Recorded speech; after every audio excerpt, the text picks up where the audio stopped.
Alors parmi les mesures qui étaient les plus contestées de ce texte, il y avait celle du licenciement donc des CDD ou des intérimaires non vaccinés, veto des sages, je le disais. Bonsoir Jean-Guilhem Darré. Oui, bonsoir. Alors vous êtes le délégué général du syndicat des indépendants. Est-ce que vous êtes satisfait ou pas de ce veto qui a été mis par le Conseil constitutionnel justement concernant le licenciement des CDD et des intérimaires non vaccinés? Non, on ne peut pas être satisfait de cette décision, puisque en fait, ça aboutit à une complexification d'une situation qui est déjà très compliquée.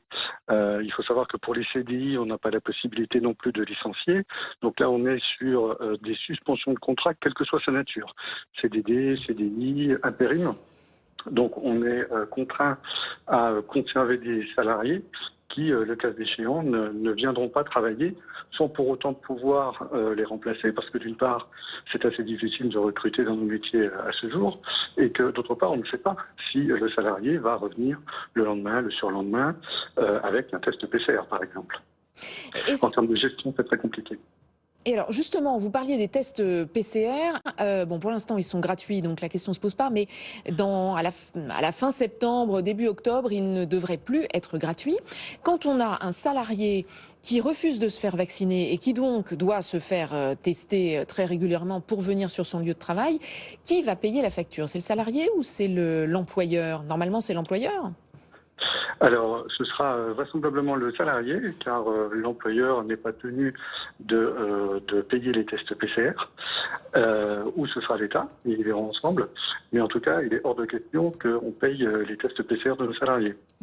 Alors par ailleurs, autre décision du Conseil constitutionnel ce soir, le Conseil valide la mise en place de ce pass sanitaire étendu.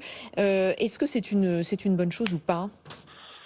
Bah, écoutez, pour nous, c'est quand même un choc, hein, parce que autant on peut admettre et comprendre que pour entrer dans l'établissement, il soit nécessaire effectivement de justifier d'un pass sanitaire, autant sur les terrasses, on estimait que l'argumentation qui était de dire, ben voilà, dans un environnement à l'air libre, il n'y a pas trop de soucis. D'ailleurs, c'est bien la raison pour laquelle les terrasses ont été réouvertes en premier. Là, on comprend absolument pas la position du Conseil. Ça nous paraît pour reprendre des termes juridiques totalement disproportionnés en fait. Mais est-ce que c'était pas une mesure nécessaire pour éviter le reconfinement? C'est-à-dire que bon, effectivement, ça ne vous arrange pas, ça n'arrange pas forcément les clients, mais néanmoins, c'est mieux que plutôt que de tout refermer. Ou de fermer très tôt, comme on le voit dans les départements où le Covid est en train de se propager à vitesse grand V. Vous savez, dans nos métiers, on a déjà énormément travaillé sur la question de la sécurité sanitaire avec tous les protocoles qui ont été mis en place. En ce qui concerne les terrasses, on pouvait très bien imaginer qu'il y a un libre accès à ces terrasses. Parce que quand vous dites qu'on ne va pas fermer, oui, certes, mais il n'en reste pas moins qu'on va avoir une baisse de chiffre d'affaires assez importante.